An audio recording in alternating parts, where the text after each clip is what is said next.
Jepokondela Masandra Bagamayahan. ሃሌሉያ ሃሌሉያ። ኢየሱስ ክርስቶስ ለዘላለም ጌታ ነው። ክብር ለአብ፣ ክብር ለወልድ፣ ክብር ለመንፈስ ቅዱስ በዙፋኑ ላይ ይሁን።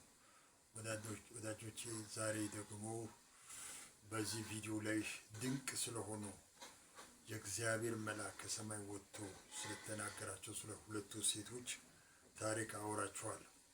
ይህም ክፍል የሚገኘው አንደኛው ዘፍጥረት ምዕራፍ 18-13 ላይ፣ ሁለተኛው ደግሞ የሚገኘው የሉቃስ ወንጌል ምዕራፍ 1 ሙሉ ምዕራፍ ላይ ነው።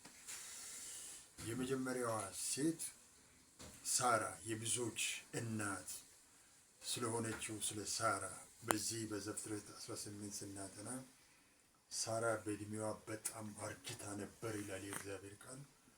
ከዚህ የተነሳ መውለድ እንደማትችል በራሷ አውቃ የተቀመጠች ሴት ነበር። አንድ ቀን የእግዚአብሔር መልአክ ከሰማይ መጥቶ እነሆ ወንድ ልጅ የዛሬ ዓመት ሚስት ሳራ ትወልዳለች ተብሎ ለአብርሃም ሲነገር ሳራ በድንኳን ውስጥ ሆና ትስቅ ነበር ይላል። ይህ ማለት አልወልድም፣ እድሜ በጣም በሴቶች የሚደረግ ፍትወት አይሆንልኝም በሚል አልወልድም በሚል ሳቀች በመልእክቱ ላይ ይላል። በዚህ ጊዜ የእግዚአብሔር መልአክ ሳራ አልወልድም ብላ ለምን ሳቀች? በውኑ ለእግዚአብሔር የሚሳነው ነገር አለን አላት።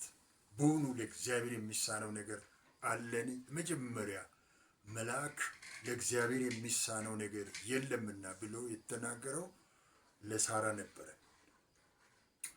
ይህንን ክፍል ይዘን ደግሞ ወደ አዲስ ኪዳን ስንመጣ ቅድስት ድንግል ማርያምም በቤተ መቅደስ እያለች የእግዚአብሔር መልአክ ገብርኤል መጥቶ እነሆ ወንድ ልጅ ትወልጃለሽ፣ ከአንቺም የሚወለደው ቅዱሱ የእግዚአብሔር ልጅ ይባላል፣ መንፈስ ቅዱስ በአንቺ ላይ ይመጣል፣ የልዑል ኃይል ይጸልልሻል ብሎ ስላት፣ በዚህ ጊዜ የጌታ ባሪያ ሆይ ወንድ አላውቀውምና እንዴት ይሄ ይሆንልኛል አለ። በዚህ ጊዜ ነው አሁንም የእግዚአብሔር መልአክ በውኑ ለእግዚአብሔር የሚሳነው ነገር የለምና ብሎ ያለው። ስለዚህ ለእግዚአብሔር የሚሳነው ነገር የለምና ብሎ መልአክ ከሰማይ መጥቶ የተናገራቸው እነዚህ በእግዚአብሔር የተወደዱ ምርጥ ሴቶች ነበሩ።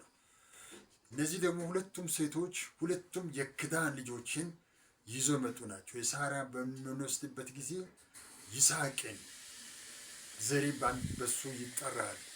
እነሆ እንደ ዘሪ እንደ ምድር አሸዋ እንደ ሰማይ ከዋክብት ይበዛል ተብሎ የተነገረው የክዳን ልጅ ይስሐቅ የክዳን ልጅ በሳራ በኩል ነው የመጣው።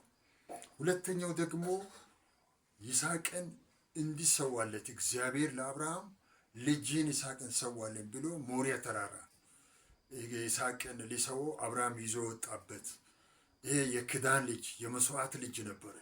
በዚህን ጊዜ ሊሰወው ካራውን ሲያነሳበት የእግዚአብሔር መልአክ መጥቶ ተው፣ እግዚአብሔር ከሰማይ ድምፁን ልኮ ተው፣ አንድ ልጅ አልከለከልክምና እነሆ ዘሪ በሱ ይጠራልና የዘሬን ብዛት የምድርን አሸዋ መቁጠር ትችል እንደሆነ ዘሪ እንደዛ በዛል፣ የሰማይ ከዋክብትን መቁጠር ትችል እንደሆነ ዘሪ እንደዛ በላ፣ አንተ ዘሪ ደግሞ የክዳን ዘር ተብሎ ይጠራል ብሎ እግዚአብሔር የባረከው በመስዋዕት በኩል በረከትን እነሆ ለምድር አሕዛብ ያመጣበት የበረከት ልጅ ነበረ ይስሐቅ። በመስዋዕት በኩል በረከት አዲስ ኪዳን የመጣበት የበረከት ልጅ ነበር። ሁለተኛው ደግሞ ጌታችን ኢየሱስ ክርስቶስ በቅድስት ድንግል ማርያም በኩል የመጣው በምንወስድበት ጊዜ አሁንም የመስዋዕት ጌታ ኢየሱስ ለሁሉ ቤዛ ሆኖ ተሰውቶ በሱ በኩል ከኃጢአት አርነት ነፃ መውጣት፣ በአዳም በኩል የመጣውን ኩነኔ፣ በአዳም የመጣውን ፍርድ፣ በአዳም በኩል የመጣውን የኃጢአትን ውድቀት የሰው ልጅ በክርስቶስ በኩል ድል አድርጎ የዘላለምን ሕይወት እንዲወርሰው እግዚአብሔር በመስዋዕት ይህ የኢየሱስ ሕይወት በመስዋዕት እንዲሆን እግዚአብሔር ፈቀደ። በዚህ በኢየሱስ ሞትና ትንሣኤ በኩል ለሰው ልጆች ሁሉ ወደ እግዚአብሔር መንግሥት በሙላት መግባት ሆነ።